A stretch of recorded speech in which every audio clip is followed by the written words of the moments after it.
All right, let's jump right into this explainer and set the stage for Group F. We're talking about what is, without a doubt, the ultimate tactical collision at the 2026 World Cup. This isn't just a standard group of football teams, it's honestly like a crazy laboratory of global football tactics. We're looking at a clear-cut favorite, some incredibly dangerous dark horses, and a group where absolutely 0 points are going to come easily. So we have to ask ourselves, what actually happens when 4 completely different footballing philosophies share the exact same pitch?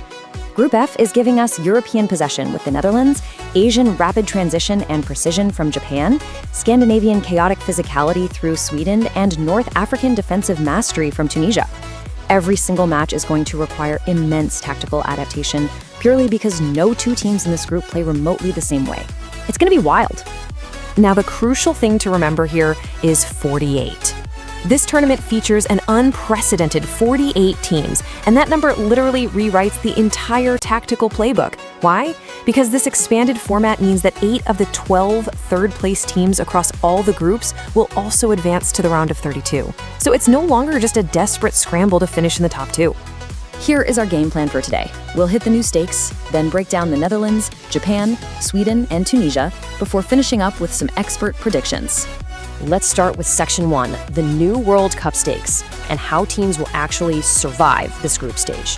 Because of this first ever 48-team format, the underlying math of the group stage is totally altered. With the top 2 advancing automatically and 8 third-place teams sneaking in the back door, the value of a single, solitary point is absolutely astronomical. This heavily encourages immense tactical caution for the underdogs. A team like Tunisia, for instance, might deliberately play for a gritty, grinding 0-0 draw against a heavyweight like the Netherlands. They know full well that a single point, combined with a decent goal difference, could literally be their golden ticket to advancing. Moving right along to Section 2, the Netherlands, the undisputed heavyweights. On paper, the Dutch are the kings of this group. They're the legendary architects of total football, but they carry a deeply poignant, almost cursed history with them. Think about it. 3 separate times they've reached the absolute peak of the mountain. In 1974 against West Germany, 1978 against Argentina, and 2010 against Spain. And all 3 times, they fell just short as runners-up. This current squad arrives ranked 7th in the world, and you better believe they have a massive score to settle on the global stage. Their strengths are just staggering, particularly that defensive depth anchored by captain Virgil van Dijk.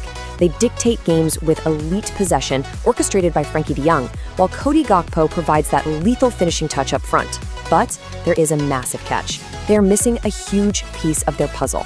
Playmaker Xavi Simons suffered a devastating ACL injury. He was basically their most naturally gifted creative midfielder, and not having him leaves a huge creative void, especially when they face disciplined opponents who just sit deep and defend.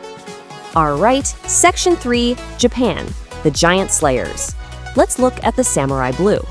Guys, this is arguably the most talented squad in Japan's entire history. To really grasp their threat level, look no further than their historic trip to Wembley just weeks before the tournament, where they stunned England 1-0. They became the first Asian nation to ever pull that off. You add that to their incredible 2022 World Cup run where they knocked off Germany and Spain, and it is crystal clear. Japan absolutely fears no European heavyweight. No way. Japan's entire identity is built on lightning-fast transitions and extreme tactical flexibility under coach Hajime Moriyasu.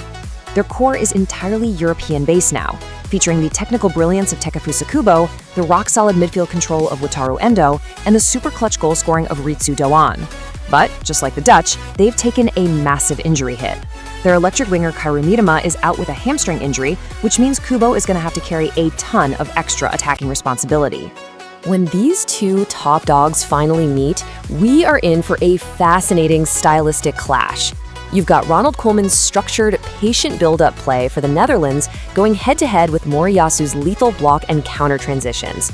Japan absolutely loves to lure opponents into pressing aggressively, and then boom, they strike directly. Whoever wins this tactical chess match is very, very likely going to top the group. Now for Section 4, which introduces absolute chaos into the mix. Meet Sweden, the attacking wildcard. I gotta tell you, Sweden's qualification story is tailor-made for Hollywood. It was chaotic, embarrassing, and ultimately redemptive. They had a flat-out disastrous traditional qualifying campaign. I'm talking winning 0 games and finishing dead last in their group. But then, former Chelsea manager Graham Potter took over on a short-term deal and managed this insane backdoor playoff miracle through the UEFA Nations League. They beat Ukraine and Poland to basically drag themselves into the tournament. A massive reason they actually survived that gauntlet can be summed up by a single number: 19. That is the staggering amount of goals striker Viktor Gyökeres scored in his first season at Arsenal, literally helping them win the Premier League. And he didn't stop there. He scored a hat-trick against Ukraine and the game winner against Poland in the playoffs. The guy is an absolute lethal weapon right now, playing at the very peak of his powers. So Sweden brings devastating set pieces and world-class strikers to the table. Pairing Gyökeres with a fit Alexander Isak, that is a terrifying prospect for literally any defense. But here is the catch. Sweden's defense is incredibly vulnerable. Remember that terrible qualifying run? They lost all 4 matches to Malta and Switzerland. They are the textbook definition of chaotic. They can score against absolutely anyone, but they can just as easily get completely exposed at the back. Let's round out the teams with Section 5. Tunisia, the Iron Wall. The Eagles of Carthage are the ultimate underdog entering this tournament, and they're showing up with a genuinely jaw-dropping historic record: 0. That is the exact number of goals Tunisia conceded in their 10-match qualifying campaign. A record of 9 wins, 1 draw, 22 goals scored, and absolutely 0 conceded. That is literally a first in the entire history of World Cup qualifying across all confederations. It's just unbelievable. Their flawless defensive organization is anchored by their captain, Skhiri, while Hannibal Mejbri provides that crucial creative spark. However, despite scoring 22 goals in qualifying against weaker teams, you know who their top scorer actually was? A left back. They severely lack a proven, lethal striker who can finish chances against elite, top-tier teams. And to compound that issue, they had a sudden last-minute coaching shift. Sabri Lamouchi took over just months before the tournament, which gives him barely any time to implement his philosophy.